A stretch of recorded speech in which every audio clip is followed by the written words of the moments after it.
जय हिंद बच्चों। आज हम पढ़ने वाले हैं क्लास 9 सीबीएसई का चैप्टर पॉलिनोमियल। इसमें हम देखेंगे एनसीईआरटी का exercise 2.1।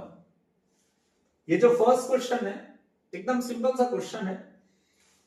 Which of the following expressions are polynomial in one variable. One variable में कितने पॉलिनोमियल होते हैं? तो नॉर्मल लैंग्वेज में वेरिएबल का मतलब क्या होता है? वेरिएबल का मतलब वो होता है जिसमें लेटर एक्स आए या वाई आए या जेड ए बी सी, यानी इंग्लिश अल्फाबेट कुछ भी आए तो उसको हम क्या बोलते हैं? वेरिएबल। क्योंकि जब हम एक्स का वैल्यू फाइंड करते हैं तो हर बार उसका वैल्यू अलग अलग आ सकता है। कभी 1 2 3 4 हाफ 0 -1/2 कुछ भी आ सकता है। वैसे वाई का वैल्यू फाइंड करेंगे तो भी कुछ भी आ सकता है। जिसका वैल्यू वेरी करता है उसको हम क्या बोलते हैं? वेरिएबल। तो यहां पर आप देख रहे हैं जो हमारा पॉलिनोमियल दिया हुआ है उससे पहले पॉलिनोमियल होता क्या है? पॉली का मतलब क्या होता है? बहुत। मियल का मतलब, पॉलिनोमियल का मतलब जिसमें बहुत सारे टर्म हो उनको हम क्या बोलते हैं? पॉलिनोमियल। लेकिन इसको भी अलग अलग कैटेगरी में कैटेगराइज किया गया है। यहां पे जो हम पढ़ने वाले हैं उसमें सिर्फ हमको यह बताना है कि पॉलिनोमियल है कि नहीं। पॉलिनोमियल वही एक्सप्रेशन हो सकता है जिसका पावर या जिसका एक्सपोनेंट नेगेटिव ना हो या जिसका एक्सपोनेंट फ्रैक्शन में ना हो। वेरिएबल का जो एक्सपोनेंट है वो ना तो फ्रैक्शन में होना चाहिए ना नेगेटिव होना चाहिए। तो हम ऐसे एक्सप्रेशन को क्या बोलते हैं? Polynomial in one variable. तो यहां पर देख रहे हैं आप, ये एक पॉलिनोमियल दिया हुआ है। इसका हाईएस्ट पावर कितना है? 2। इसका पावर कितना है? 1। तो आप देख रहे हैं इसका पावर कभी भी क्या नहीं है? नेगेटिव नहीं है। इसका मतलब ये क्या होगा? एक पॉलिनोमियल होगा। इसमें जो हाईएस्ट पावर रहता है इसको हम इसकी क्या बोलते हैं? डिग्री।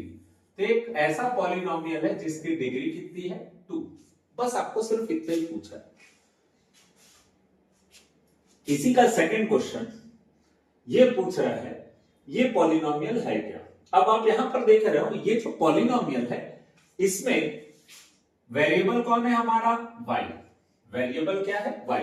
y का पावर क्या है? पॉजिटिव। फ्रैक्शन में नहीं है, नेगेटिव भी नहीं है। इसका मतलब ये भी क्या होगा? वेरिएबल, सॉरी, ये भी क्या होगा? पॉलिनोमियल। और ये पॉलिनोमियल होगा और इसकी डिग्री भी क्या होगी? 2। क्यों होगी इसकी डिग्री 2? क्योंकि इसका हाईएस्ट पावर कितना है? 2। नेक्स्ट क्वेश्चन देखते हैं। जैसे यह क्वेश्चन, अब इस क्वेश्चन में आप एक चीज नोटिस करेंगे, ये एक पॉलिनोमियल है कि नहीं है ये हमको पता करना है। तो आप देख रहे हैं यहां पे वेरिएबल क्या है हमारा? t। लेकिन इसका पावर क्या दिया हुआ है? Square root. स्क्वायर रूट मतलब t का पावर कितना होगा? हाफ। तो इसको हम बोलेंगे कि ये पॉलिनोमियल नहीं है। क्यों नहीं है? क्योंकि इसका पावर क्या दिया हुआ है? फ्रैक्शन में दिया हुआ है। नंबर्स में अगर रूट लग जाए तो कोई दिक्कत नहीं है, लेकिन जो वेरिएबल है उसका पावर ना नेगेटिव होना चाहिए ना फ्रैक्शन होना चाहिए। इसका मतलब ये क्या नहीं होगा? पॉलिनोमियल नहीं होगा। रीजन इज इसका एक्सपोनेंट जो है वो किस में है? फ्रैक्शन में दिया हुआ है। सिमिलरली अगर हम इस क्वेश्चन की बात करें, पहली नजर में हमको ये लगेगा कि इसका पावर पॉजिटिव है तो ये क्या होगा? एक पॉलिनोमियल y के टर्म्स में है। लेकिन अगर आप थोड़ा सा इसको ध्यान से देखें तो ये जो y हमारा नीचे है अगर हम इसको ऊपर ले जाएं तो इसका पावर क्या हो जाएगा? -1, क्योंकि इसका पावर यहां पे क्या है? +1। तो एक्सपोनेंट जब भी ऊपर जाता है या नीचे जाता है उसका साइन चेंज हो जाता है। +1 में ऊपर जाके क्या हो जाएगा? -1। और जब भी पावर नेगेटिव आ गया इसका मतलब क्या होगा? कि ये पॉलिनोमियल नहीं। तो जब भी हम क्वेश्चन बनाए ना, कुछ चीजें हमारे माइंड में एकदम रहनी चाहिए कि एक्सपोनेंट कभी नेगेटिव नहीं होना चाहिए, एक्सपोनेंट कभी फ्रैक्शन में नहीं होना चाहिए। जैसे सपोज ये क्वेश्चन देखिए, तो यहां पे सब का पावर क्या है? पॉजिटिव। लेकिन अगर आप ध्यान दें तो क्वेश्चन में स्टार्टिंग में पूछा था कि ऐसा पॉलिनोमियल फाइंड करना है जिसका वेरिएबल 1। लेकिन यहां पर देखिए कितने वेरिएबल है? 3 अलग अलग वेरिएबल है, x है, y है, t है। इसका मतलब ये पॉलिनोमियल नहीं होगा। ये पॉलिनोमियल है but not in one variable, it is polynomial in 3 variable. लेकिन हमको क्वेश्चन में 1 वेरिएबल पूछा है इसलिए ये भी हमारे काम का नहीं है। ये पॉलिनोमियल इन 1 वेरिएबल नहीं है। जैसे ये क्वेश्चन देखिए, ये क्वेश्चन एकदम सिंपल सा क्वेश्चन है। कोफिशिएंट, हम कोफिशिएंट किसको बोलते हैं? जैसे सपोज मैंने एक पॉलिनोमियल लिखा जिसका हाईएस्ट डिग्री कितना है 2, ठीक है, ये स्टैंडर्ड फॉर्म है, x का पावर 2, x का पावर 1, फिर जिसमें x नहीं है, तो इसको मैंने क्या बोला a, यहां बोला b और यहां क्या दिया c। ये जो a है इसको हम क्या बोलेंगे? Coefficient of x square. b को क्या बोलेंगे? Coefficient of x। c क्या होगा? Constant term. तो कोफिशिएंट का मतलब क्या होता है? x स्क्वायर के सामने जो कांस्टेंट वैल्यू रहता है उसको हम बोलते हैं कोफिशिएंट। तो यहां x स्क्वायर के सामने कौन है? a, यहां x के सामने कौन है? b, कांस्टेंट टर्म क्या है? c। सिमिलरली अगर हम इस क्वेश्चन को ध्यान से देखें तो x स्क्वायर का कोफिशिएंट हम किसको बोलेंगे? x स्क्वायर के सामने जो वर्ड्स नंबर्स रहता है, तो x स्क्वायर के सामने कौन सा नंबर है? +1, तो x स्क्वायर का कोफिशिएंट कितना होगा? +1। समझ गए? अगर आपसे बोलता है x का कोफिशिएंट क्या है, तो x के सामने क्या टर्म लिखा हुआ? +1, तो x का कोफिशिएंट होता +1। कांस्टेंट टर्म बोलता तो आप क्या लिखते? 2। नॉर्मली क्या होता है, जैसे ये अगर हमको पॉलिनोमियल दिया हुआ है तो हम पॉलिनोमियल को हमेशा क्या करते हैं?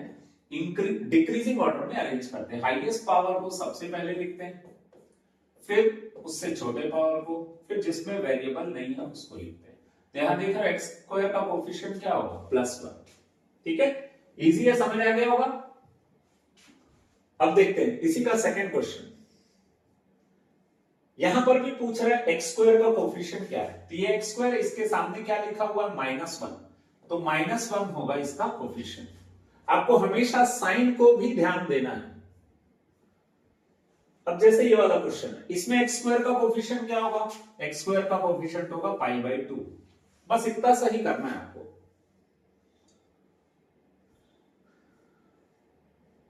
जैसे ये क्वेश्चन, हमको क्वेश्चन ये पूछा था x स्क्वायर का कोफिशिएंट क्या है। जब यहां x स्क्वायर है ही नहीं तो कोफिशिएंट ऑफ x स्क्वायर क्या होगा?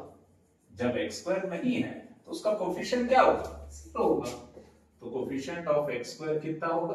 0, क्योंकि यहां x स्क्वायर नहीं है। अगर आपसे पूछता है x का कोफिशिएंट क्या है, तो x का कोफिशिएंट क्या होता? √2।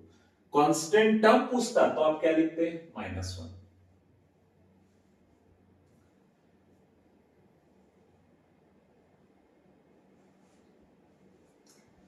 अब देखिए जैसे ये वाला क्वेश्चन है, give one example each of a binomial. Binomial मतलब जिसमें दो वैल्यूज दी रहती है और डिग्री 35।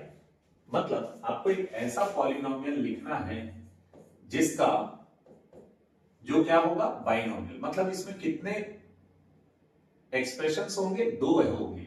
इसका डिग्री 35 दिया, मतलब x का पावर कितना होगा? 35। इसके आगे आप यहां कुछ भी लिख सकते हो, तो यहां लिख लिए 1135 + 6x, ऐसा लिख सकते हो। x टू द पावर 35 होना कंपलसरी है। उसके बाद यहां पे आप कुछ भी लिख सकते हो, क्योंकि आपको 2 ही वैल्यू लिखना। आप ऐसा भी लिख सकते हो, आप ऐसा भी लिख सकते हो। हाईएस्ट डिग्री 35 रहना चाहिए। ठीक है, ये समझ आ गया होगा। फिर क्या क्वेश्चन में बोल रहा है? मोनोमियल। मोनोमियल मतलब सिर्फ एक ही डिग्री रहेगा, एक ही टर्म रहेगा और उसका डिग्री कितना रहेगा? 100। तो आपने सपोज अगर polynomial in terms of x लिखा तो x टू द पावर क्या रहेगा? 100। इसके सामने कुछ लिखना है लिख लो, नहीं लिखना मत लिखो, आपकी मर्जी। आप ऐसा भी लिख सकते हो। डिग्री कितना रहना चाहिए? 100। ऐसा जरूरी नहीं कि आप x के फॉर्म में लिखो, आप वेरिएबल y के फॉर्म में भी ले सकते हो। fy = y to the power 100, ऐसा भी ले सकते हो आप। ठीक है,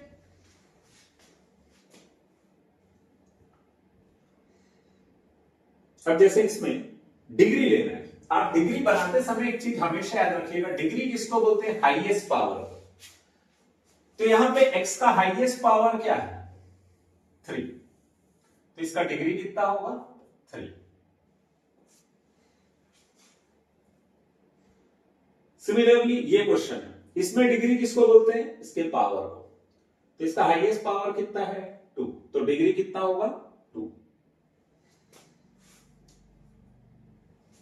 जैसे क्वेश्चन है, इसमें डिग्री किसको बोलेंगे? वेरिएबल के हाईएस्ट पावर में, तो इसका डिग्री कितना होगा? 1। जैसे ये टर्म है, यहां पे कोई भी आपको क्या नहीं दिया हुआ है? वेरिएबल नहीं दिया है। तो जब वेरिएबल नहीं दिया है ये कांस्टेंट टर्म है तो इसका डिग्री कितना होगा 0। कांस्टेंट टर्म मतलब जिसमें वेरिएबल नहीं है तो इसका डिग्री कितना होगा 0, क्योंकि जब वेरिएबल है ही नहीं तो उसका हाईएस्ट पावर कितना होगा 0। अब आपने ये पढ़ा ही है, लीनियर पॉलिनोमियल किसको बोलते हैं जिसमें x का हाईएस्ट पावर कितना होता है 1। क्वाड्रेटिक पॉलिनोमियल किसको बोलते हैं जिसमें x का हाईएस्ट पावर कितना होता है 2। तो क्वाड्रेटिक को हम क्या बोलेंगे x का पावर 2, लीनियर में x का पावर कितना होता है 1, और ऑब्वियसली क्यूबिक ने इसका नाम ही बता रहा है x का हाईएस्ट पावर कितना होगा 3। तो अब देख रहे हो यहाँ पे x का हाईएस्ट पावर कितना है 2। जब x का हाईएस्ट पावर 2 रहता है तो उसको हम कौन सा पॉलिनोमियल बोलते हैं, क्वाड्रेटिक पॉलिनोमियल। यहाँ पे x का हाईएस्ट पावर कितना है 3, तो इसको अपन कौन सा पॉलिनोमियल बोलेंगे, क्यूबिक पॉलिनोमियल। हाईएस्ट पावर पे ही ध्यान देना है हमको, तो इसका हाईएस्ट पावर 3 है तो ये कौन सा पॉलिनोमियल हो गया, क्यूबिक पॉलिनोमियल। अब यहां पर देखिए y का हाईएस्ट पावर कितना है 2, तो ये कौन सा पॉलिनोमियल होगा, क्वाड्रेटिक। हाईएस्ट पावर 3 रहा तो क्यूबिक, हाईएस्ट पावर 1 रहा तो लीनियर, हाईएस्ट पावर 2 रहा तो क्वाड्रेटिक। अब यहां पे x का हाईएस्ट पावर कितना है 1, तो ये कौन सा पॉलिनोमियल होगा, लीनियर पॉलिनोमियल।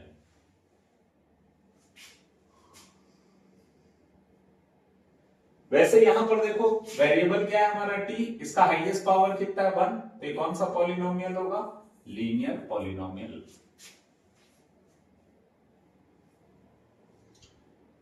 यहां हमारा वेरिएबल कौन है r, और हाईएस्ट पावर कितना है 2, हाईएस्ट पावर 2 है मतलब ये कौन सा पॉलिनोमियल होगा, क्वाड्रेटिक पॉलिनोमियल।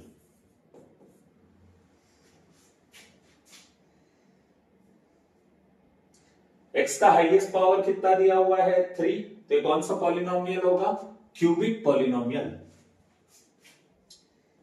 बच्चों इसी तरीके से एक्सरसाइज 2.1 पॉलिनोमियल का खत्म होता है।